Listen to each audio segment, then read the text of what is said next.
Hi guys, you're welcome back to my YouTube channel. If you're a returning subscriber, if you're new here, my name is Iliojo Abigail and I'm super excited to have you here. So my people, we finally got to 100 subscribers. We hit 100 subscribers last week and I'm so grateful. Thank you so much guys for the love, the support. You know, it really means a lot to me. The moment I saw that we hit 100 subscribers, I was super elated. I was happy. I kept thinking, I already have 100 subscribers on YouTube. I already have 100 subscribers on YouTube. This is to growth. Cheers to growth. Really, I'm so grateful. Thank you guys so much. Just want to do a random vlog, like spending the day with me. You know, I've already had breakfast, and it was after I had breakfast that I even thought of it. Why don't I just film something like this? I have a lot of deadlines. I have assignments to do. I have plenty of assignments to do. So I'm just going to be working on my assignment and gisting with you guys. So what should we gist about? And by the way, I'm expecting my friend. My friend is coming over to visit me, so don't worry, you get to see her. Very beautiful lady. Her name is Chioma. The last time I saw Chioma was in 2019 when we were 7, and I'm so excited. Like, I'm just so happy that I'm going to be seeing Chioma today. We're in Lagos together, we're studying together. Then she got married and moved to Abuja. I couldn't even attend her wedding because she got married in 2020. You know, that was COVID year. So I couldn't attend her wedding, and now I've joined her in Abuja and she's coming over to see me. So what should we gist about? I think we should talk about my wedding planning, how it went. Although that topic is so long and I don't think I will be able to squeeze everything in one video, but let me just start from somewhere.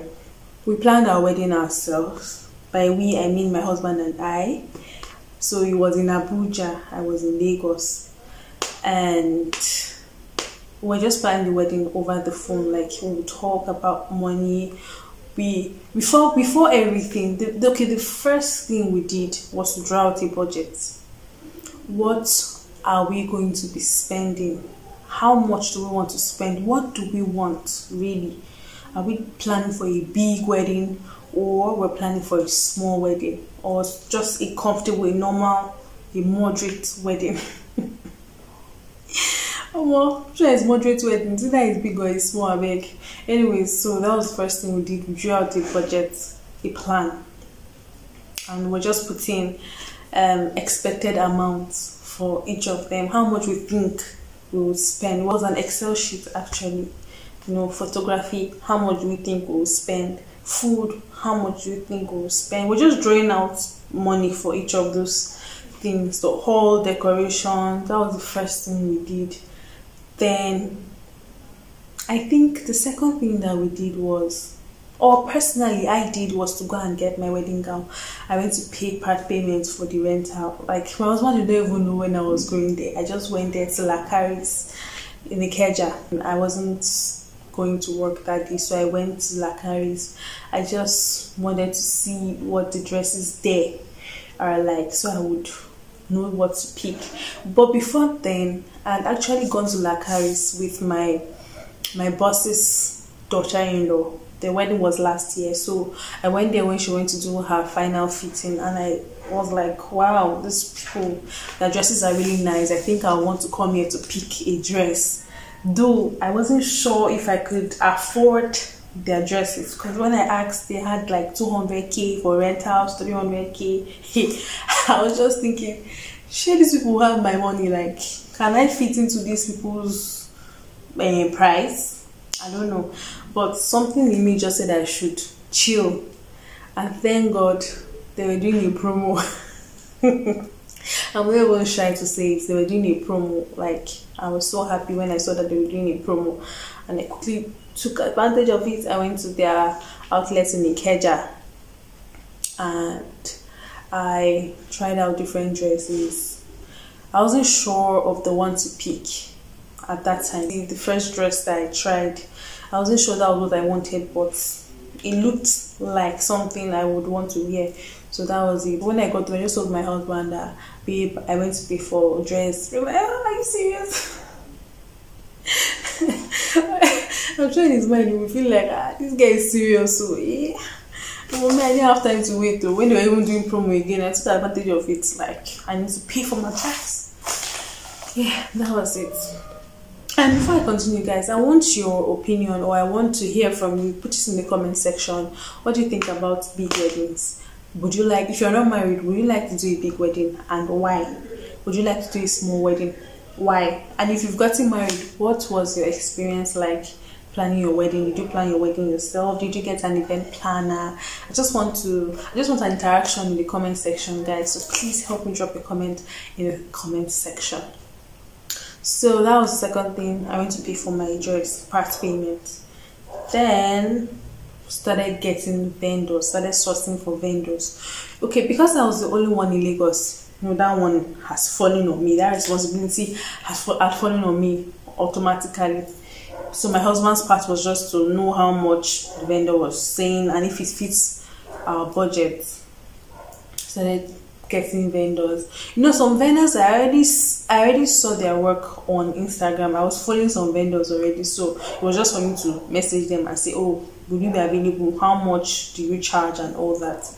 And I started talking to vendors. I got the photographer. Thankfully, the photographer, we were following each other on Facebook, and I wasn't sure that I was going to use him. Let me put it like that, because his work is so good. So me in my head, I'm like, this guy will be very, very expensive. You know, we didn't want to spend too much for our wedding. And I reached out to him, told me his price, and thankfully it was like a full package. You know, he covered our pre-wedding shoot, wedding trial, video coverage and everything. So started talking to vendors. And one mistake that I would say I made planning my wedding, like initially, was not carrying my sisters, my mom along. And that really got my sisters pissed. I was overwhelmed. Yes, I was burdened by planning that wedding. I won't even lie. But I don't know why I wasn't carrying them along at first. Maybe because I was doing most of the planning at work. When I get to work, I'll call vendors, I'll type the list, I'll type and all that. So when I get home, I'm very much exhausted, and that is where my sisters, shout out to Debbie, she wants to ask me, oh, what is the plan like? What have you done? What have you not done? I'm like, leave me alone, I want to sleep. I know those moments used to be very annoying to her. She'll be like, what's wrong with you? There were even times my sister would say, Abigail, you're not talking to me about your wedding. I'll not ask you anything. I'll not ask you anything about your wedding again. And like, she was that angry. She and my sisters, my mom, were like, I'm not carrying them along and all that. That wasn't intentional. I was just overwhelmed. But I didn't want to bother, which is very wrong. You know, we are your family. You have to carry them along, especially when you don't have an event planner. It's not going to be easy for you. You are not a superwoman or a superman. You have people available to help you, so let them help you. Exercise the gift of men. You know, it is bad if you don't have people that want to help you, but now you have people that want to help you, so make use of it. You know, but it was towards the end of the planning that I just carried them along, or was it at the end or the middle? I got tired of planning the wedding and doing like I'm a superwoman. Got my friend involved, Vera, you know, very amazing lady. I told her to go and update her CV and put event planner there, because she really tried calling the vendors. Because at that point I just left everything to her. She and my sisters, please be calling the vendors, follow up back to back, and she was following them back to back.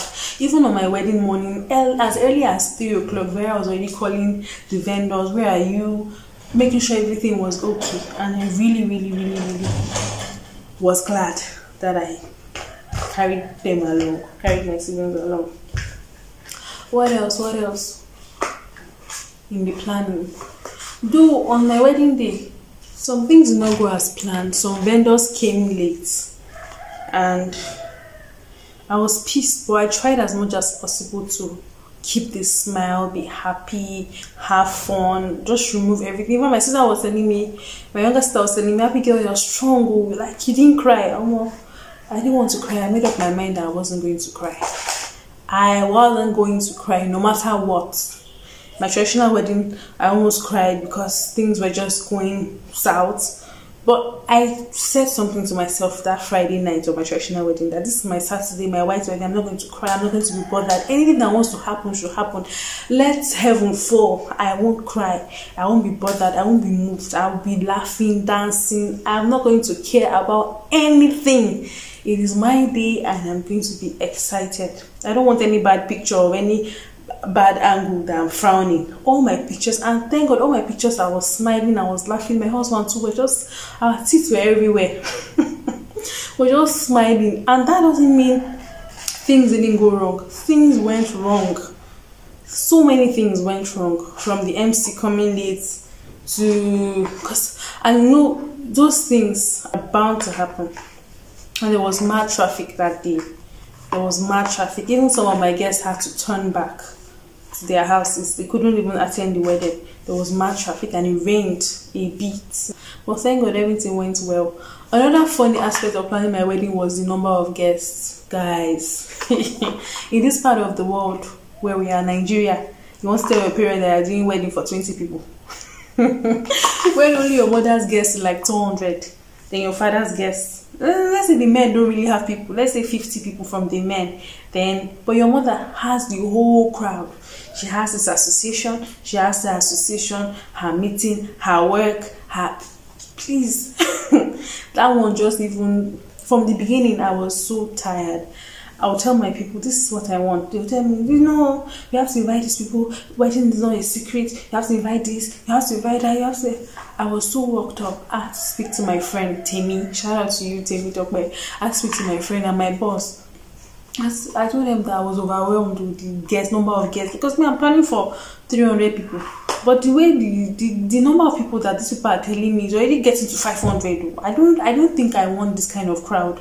My boss just told me something that I should not put that one in my head, because if I do that, I'll be worked up.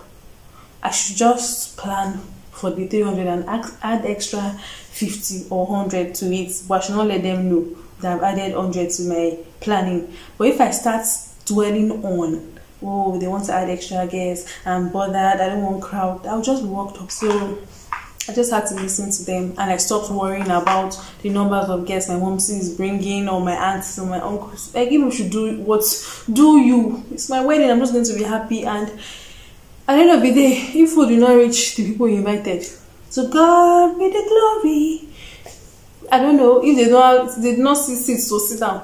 Jesus must be honored. Like, I'm not going to be bothered, honestly, about where. Because I told you this is the number of guests I'm working with. So if you want to bring extra people, then make extra reservations. So that was it for numbers of guests. And I already had like a template of planning a wedding. So I won't say I started planning my wedding as a novice. You know, last year was my boss's son's wedding. So that one was like a template for me, because I was with her during the planning stage. She had an event planner, but most of the brain work was done by us. Doing the guest lists, the ashwebi, the logistics, sorting out vendors. And my boss was really active during the planning. Like, you wouldn't even think there was an event planner. She was following up with the event planner back to back, following up with vendors. She kept planning and planning and planning. And we started planning her son's wedding as early as 7 months before the wedding. So I already had an idea of how to plan my wedding. So I won't say I started planning my wedding totally a novice. I wasn't totally a novice. I already used that wedding as a template, a guide. For me, I think I've talked too much. So let me go back to my assignments. Like I said earlier, I have deadlines I need to meet. So when I'm done my assignments, I would continue with the gist, and I need to cook something. And thinking of what to cook is a major problem. Am I the only one facing this problem? Thinking of what to cook, that gives me headache. It's not even the cooking itself that is a problem. I no go pass rice last. This country where we dey, especially on a Sunday. So maybe jollof rice or fried rice. That's what I'm thinking. I'm not sure yet. Let me quickly finish my assignment so I can cook something. Then we'll continue with the gist. Why too? Why too? If Yenum sees this video, she go to cry. Right. Let's pepper her. No, let's not. So guys, I came to see my long time friend. Yes, sir. My baby. Yes, sir. Big Paw. You are watching her YouTube. She's a great content creator. Keep watching. Keep streaming. Yes, sir. Guys. I already hit 100 and something subscribers. I'm going to miss you, baby. Yeah, so we are going, but we are coming back. Yes, so we and next time we'll create something magical for you guys. Okay? Yes. Love you. Love you.